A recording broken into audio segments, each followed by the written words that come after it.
to day 27 of the July painting challenge.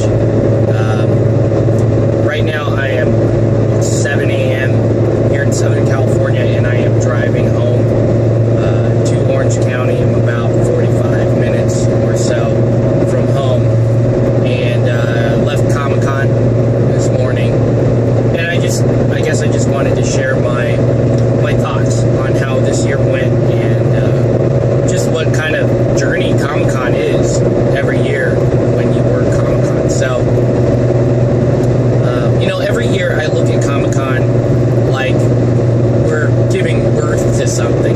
There are labor pains, there is growth, and then there is intense pain, and then there is intense elation, and then there is exhaustion. And I kind of look at that. I mean, Comic-Con is something that we plan several months, actually, maybe even a year out in advance, because now that Comic-Con is over for me, we start looking at, okay, what can we do next year? How can we continue to make our show better? What types of adjustments need to be made to our team? Things of that nature. And so as the months progress, the idea of working the show, Comic-Con, starts to swell. And, first it's big picture stuff. Here's what we're going in with. Then it's the roster. Then it's then we start getting into the details of it, the scheduling and the logistics, how to get in and out of a city that is literally smashed full of nerds, and how do you get your beautiful terrain and your finely detailed painted miniatures in and out of that intact? How do you keep your team sane? How do you keep them fed? Those are the types of things that have to happen as Comic-Con, as the day progresses. And when you finally get there, now you're giving birth. Now you're in the labor pains, and again, logistics, getting in and out, getting to preview night, getting your badges, making sure everyone's okay, and making sure everyone has their confirmations and their travel arrangements made, and that they're covering the right shifts and all of that. But anyway, Comic-Con is typically a logistical nightmare, but the show itself is very fun, and it's like being on another planet. It's indescribable in terms of being a fan of all these nerd culture and everything like that. But the show itself, like the gaming, is compared to some other shows that we run, historically has been a light show. That was not the case this year. We were wall to wall. This show was at least as busy as WonderCon, maybe as busy as Anime Expo. So it was crazy, and we had some newcomers to our team this year. We had a lot of fresh faces, and we had new talent coming in. In particular, we had Phil Howard, who is a longtime friend, member of Play It Painted, and he's no stranger to helping out with events and attending cons. But this was the first real show for him to be a major player, for him to be a full partner in Play It Painted,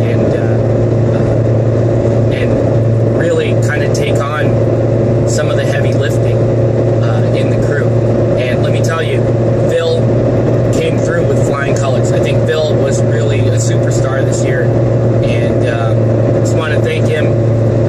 Had a lot of fun with Phil as well. I mean, we worked our asses off, no lie. Every single guy on the roster worked their asses off. But then we all, because we worked our asses off, we all had time to enjoy the show. That was a new thing, that was a new thing, that this weight was better distributed this year. It was more evenly managed between all of our team members. And as busy as the show as it was, and having new people on the team, and having a new lineup of games, Super Dungeon Explorer, Eldorado, and the newcomer Relic Knights.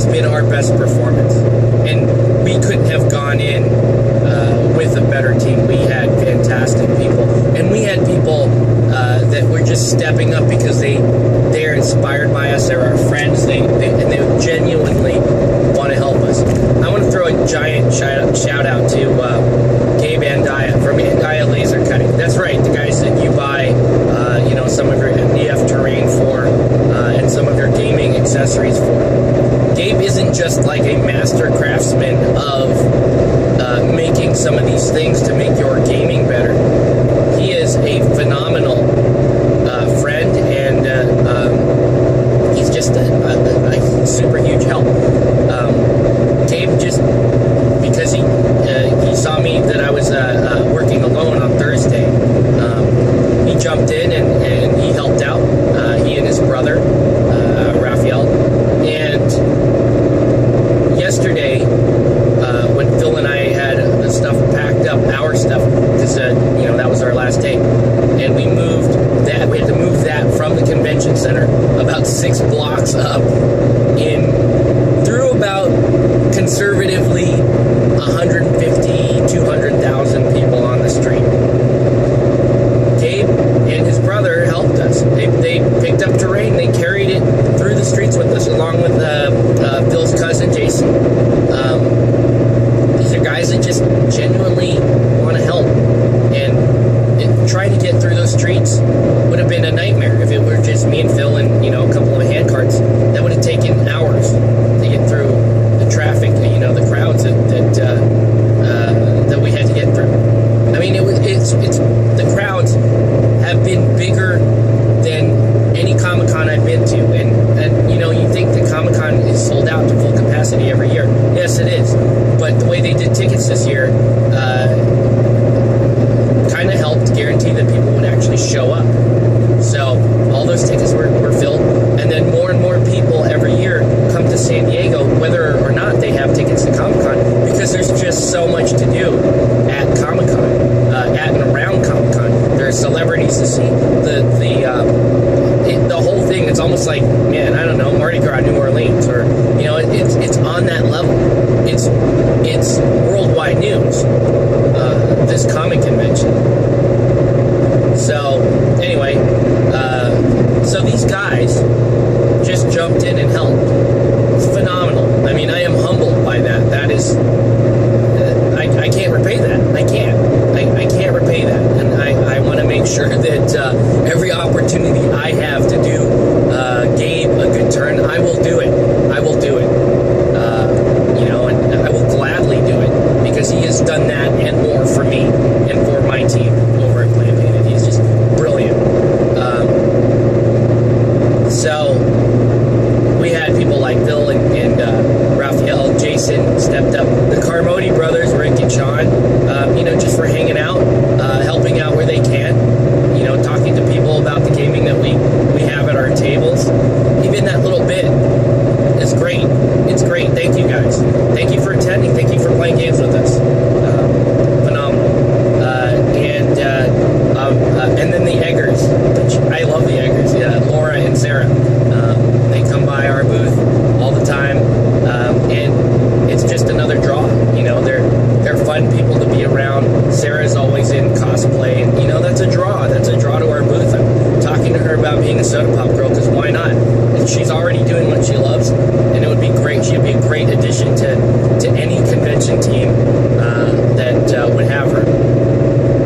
Then you got my other friend Marty Diglau and his family, just for being supportive. John Bartley, just for being a brother in arms there at the show, man. Just for working your deal and helping us work our deal.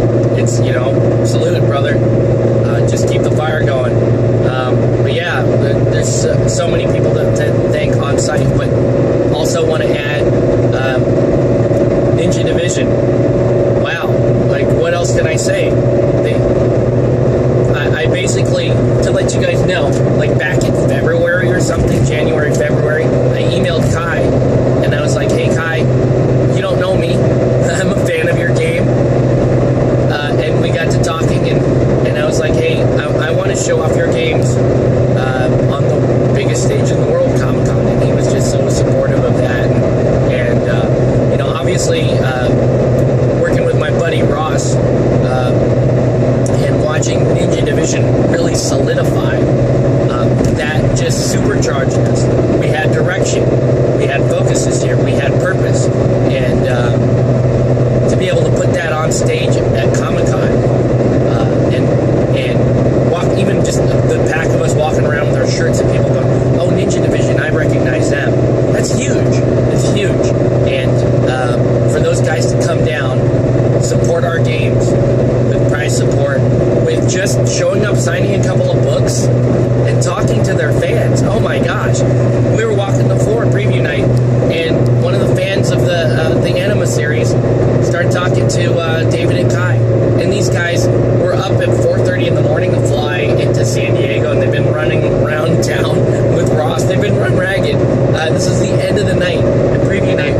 And as exhausted as these two guys were, more than willing to talk to their fans about things that their fans are concerned about. You know, the Anima game, the Anima series, and they're happy to do so. Holy crap, man. I mean, how often do you see that in a miniatures company? How many of us out there are playing some game that's run by some monolithic corporation that you can never really get anybody to talk to you about? Here we are with the owner and the lead designer of Cypher Studios and the members of Ninja Division that are just down-to-earth gamers, willing to talk to you about their game. They want to hear from you. They want to hear what you think about their game, good and bad.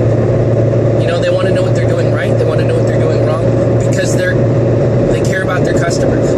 And to not support that and be a gamer is ludicrous. So, anyway, completely blown away by the support that we got from Ninja Division and joining us on our vodcast, Play It Painted Live, and answering some questions that were submitted by you, the gaming community. So, anyway, man, what else can I say? Comic-Con this was the best Comic-Con that we've ever run as a show. I mean, I can walk away from this show, and then, you know, walking away from Comic-Con is like after you slew the dragon at the end of the movie. You know, you're a little worse for wear. You had a wounded throat, and some gashes on your legs, and you know, you're out of money, you're out of resources, and you walk away. And I could say I can walk away from this experience